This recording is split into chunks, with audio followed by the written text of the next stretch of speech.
On a invité des experts de l'Iran, des experts de la stratégie militaire. Thomas Junot, professeur en affaires publiques et internationales à l'Université d'Ottawa. Pierre Pallavi, analyste militaire. Vous êtes au Collège d'état-major des Forces canadiennes à Toronto.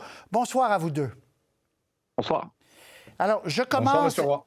Bonsoir, merci d'être là. Je commence et certaines questions, ça sera un de vous deux et certaines, ça sera vous deux, etc.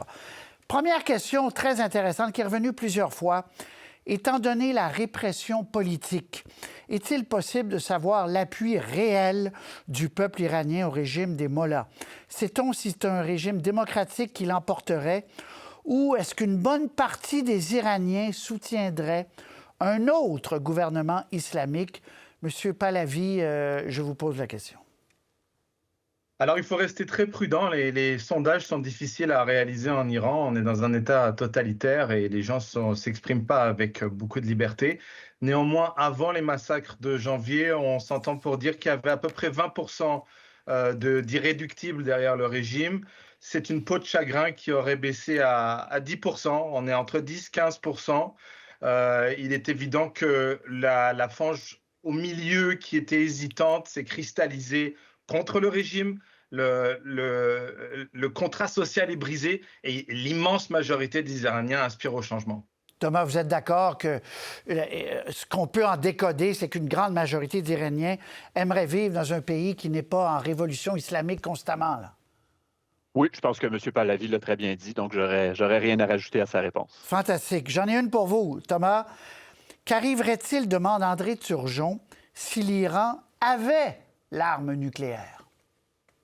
Alors ça, c'est aussi évidemment une question qu'on se pose depuis des décennies. La première chose à dire, c'est que l'Iran, à ce jour, n'a pas l'arme nucléaire, si on le sait.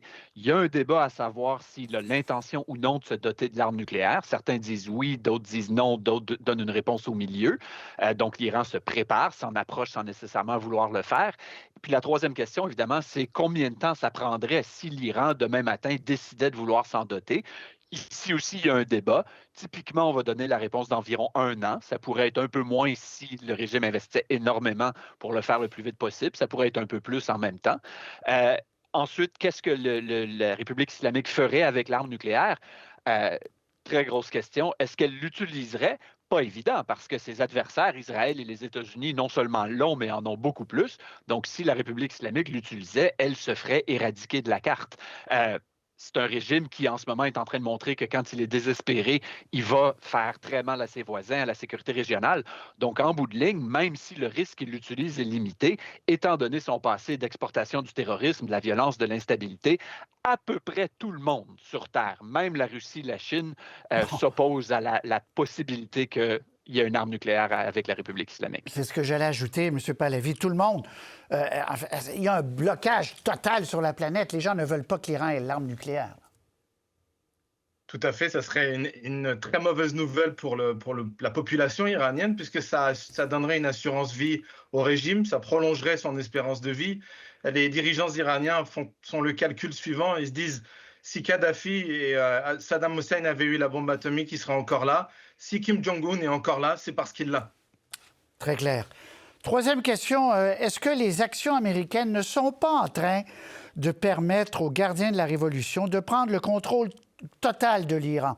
Je fais un parallèle avec la prise de pouvoir des talibans en Afghanistan. Monsieur Pallavi, là-dessus. Alors, il faut d'abord, à mon avis, appuyer un point fondamental, c'est que ce n'est pas que la guerre actuelle donne le pouvoir aux gardiens. Les gardiens l'ont déjà. Ils sont déjà les maîtres absolus en Iran depuis 2005, après la répression des mouvements de 2009, surtout après le printemps arabe. Les gardiens ont fait ce qu'on appelle un coup d'État interne. On a affaire à un régime qui est une théocratie de façade. Les gardiens sont vraiment les maîtres Jacques du système. Ils contrôlent 60% de l'économie. Ils contrôlent tout l'appareil sécuritaire. Évidemment, le conflit actuel renforce leur pouvoir, mais il n'est pas la cause de leur montée au pouvoir. Combien sont-ils, M. Pallavi? On parle de combien de gens, là? Ils sont 150 000, 150 000 les gardiens de la Révolution, vraiment les cadres permanents, si on accepte la réserve, auquel on peut ajouter les 15 000 de la Force Al-Quds. Ce n'est pas rien. Et puis, il y a tous les gardiens qui sont à la retraite aujourd'hui, qui sont membres du Parlement, qui sont dans l'économie. C'est une véritable mafia avec des tentacules à peu près partout. Thomas, je vous vois opiner, là, vous êtes d'accord, c'est un groupe et on voit mal comment ils pourraient être désarmés à tout point de vue là, de leur pouvoir et de leurs armes. On le voit mal, ça n'arrivera pas, pas consciemment en tout cas. Je pense que une autre façon de répondre à la question, c'est qu'un des scénarios à court et moyen terme devant nous, c'est comme M. Pahlavi vient de le dire, les gardiens de la Révolution sont extrêmement influents dans un système qui officiellement demeure une république islamique, donc il y a une dimension cléricale au régime. Un des scénarios devant nous, si les États-Unis et Israël décident de ne pas aller jusqu'au bout et donc par la force militaire de pousser jusqu'à l'effondrement total du régime, s'il y a un arrêt, quelle que soit la raison, des frappes américaines israéliennes, peut-être au cours des prochains jours, que les gardiens de la Révolution donc officialisent, formalisent leur prise de contrôle du pays et qu'on n'ait plus une république islamique, mais bel et bien formellement une dictature militaire. C'est pas évident de se rendre à ce scénario-là. Il y aurait beaucoup d'obstacles, mais quand on regarde les possibilités devant nous, c'en est une. Très bien. Ils ont déjà énormément de pouvoir. Monsieur Junot, où en serions-nous, demande Jocelyn Dumas, si les États-Unis ne s'étaient pas retirés de l'accord sur le nucléaire iranien conclu entre M. Obama là, et Téhéran? Ça, c'est une question qui est extrêmement hypothétique, donc c'est difficile d'y répondre parce qu'il y a toutes sortes de choses qui auraient pu arriver. Mais si on fait un bref rappel, 2015, il y a un accord sur le nucléaire. L'Iran accepte de mettre certains freins à son programme nucléaire. Certains sont temporaires, donc sur quelques années, pas indéfinis. En échange de ça, il y a une levée partielle, pas totale, mais partielle des sanctions américaines et internationales sur la République islamique. En 2018, M. Trump s'en retire, ce qui permet à l'Iran de reprendre certains aspects de son programme nucléaire qui auraient dû être suspendus ou ralentis, temporairement au moins par cet accord-là. Alors, si M. Trump ne s'en retire pas, qu'est-ce qui arrive? Est-ce que le programme nucléaire serait moins avancé et toujours contraint aujourd'hui? Ça dépend. Est-ce qu'il y aurait eu une prolongation à l'accord? C'est ça. Alors, il y a tellement de scénarios possibles au-delà de ça que c'est très difficile de répondre à la question. Très bien. Est-ce que, M. Pahlavi, et ça revient beaucoup, là, je vais vous faire parler les deux, pourquoi les Américains et les Israéliens ne sécurisent pas le détroit d'Ormuz? Je dis ça revient parce que les gens s'inquiètent du prix du pétrole. Est-ce qu'ils peuvent sécuriser le détroit d'Ormuz, M. Pahlavi? Alors, aux dernières nouvelles, on entend que le détroit d'Ormuz n'est pas fermé, mais qu'il est sévèrement perturbé. Les Américains ont la capacité, ils ont même une doctrine, la doctrine Carter, une doctrine qui consiste à assurer la fluidité du transit, 30% du commerce hydrocarbures mondial annuel. Néanmoins, le contrôler entièrement et empêcher les Iraniens de le fermer n'est pas une chose facile. C'est un couloir, un goulot d'étranglement de 33 km. Et les Iraniens ont mis en place tout un système de guerre asymétrique, de zones grises, pour empêcher ces rivaux d'exercer un contrôle. Donc, ce n'est pas facile à faire. Thomas, un mot? C'est très difficile. Pour l'Iran, comme on l'a beaucoup dit au cours des derniers jours, c'est une mesure de dernier recours, de désespoir, mais parce que la survie de la République islamique même est en jeu en ce moment, l'Iran est prêt à essayer de le faire. Comme M. Pahlavi le dit, le faire au complet, c'est difficile, mais juste en essayant, ça peut faire des dommages, parce qu'il ne faut pas oublier que l'Iran se fait d'abord et avant tout mal à lui-même, parce que si les exportations de pétrole des autres ne passent pas, les siennes non plus. Là. Très bien, je vais accélérer le tempo, je voudrais me rendre presque jusqu'à la fin. C'est revenu beaucoup, là.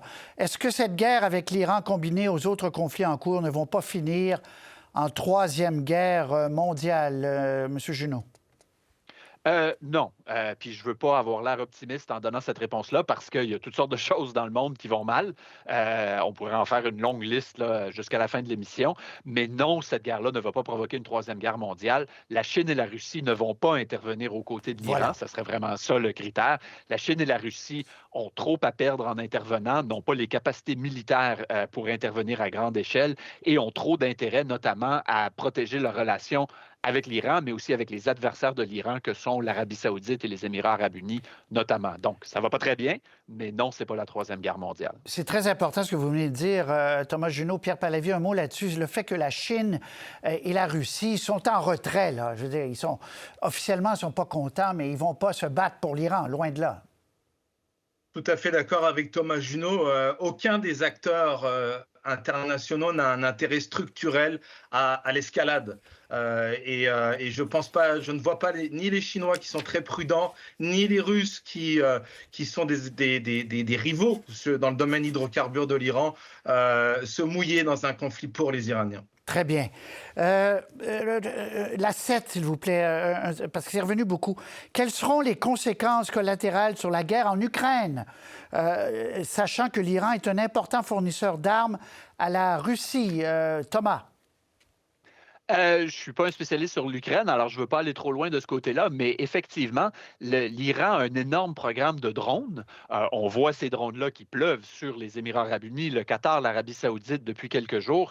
L'Iran a fourni un soutien important à la Russie, non seulement en vendant des drones à la Russie, mais en aidant la Russie à développer sa propre capacité manufacturière de drones. Exact. En Russie, et ça joue un rôle important dans la guerre en Ukraine. Alors, dans un scénario, on n'y est pas encore, mais dans un scénario où la République islamique tombe, ce soutien-là iranien va arrêter, ça va nuire à la Russie, mais seulement dans la mesure où les achats de drones iraniens vont arrêter, mais la capacité manufacturière de drones iraniens en Russie, elle, pourra continuer. Pourra continuer. Pourquoi question 8, Benjamin Netanyahou a-t-il autant d'influence sur Donald Trump? Louise Desnoyers, qui contrairement à ce que disait M. Trump aujourd'hui, estime que c'est vraiment l'appel du pied est venu d'Israël. Pierre Pallavi. Alors, je pense qu'on est tous d'accord, tous les observateurs sont d'accord. Benjamin Netanyahou a probablement forcé la main de Trump. En même temps, je pense qu'il y a beaucoup de convergence d'intérêts, beaucoup de convergence d'intérêts idéologiques et d'intérêts stratégiques. Il y a effectivement toute l'idée qu'il y aurait des groupes d'influence aux États-Unis qui influenceraient Trump, ou encore les évangélistes qui seraient en faveur du sionisme. Mais je pense que réduire Trump à une marionnette des Israéliens, c'est exagéré.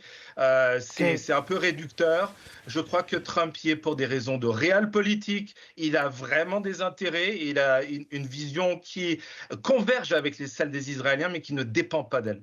C'est très clair. Thomas Junot, Pierre Pallavi, on va refaire ça très souvent, le temps qu'il le faudra, en fait, parce que vous avez été très clair. Félicitations et très discipliné sur le temps. Merci.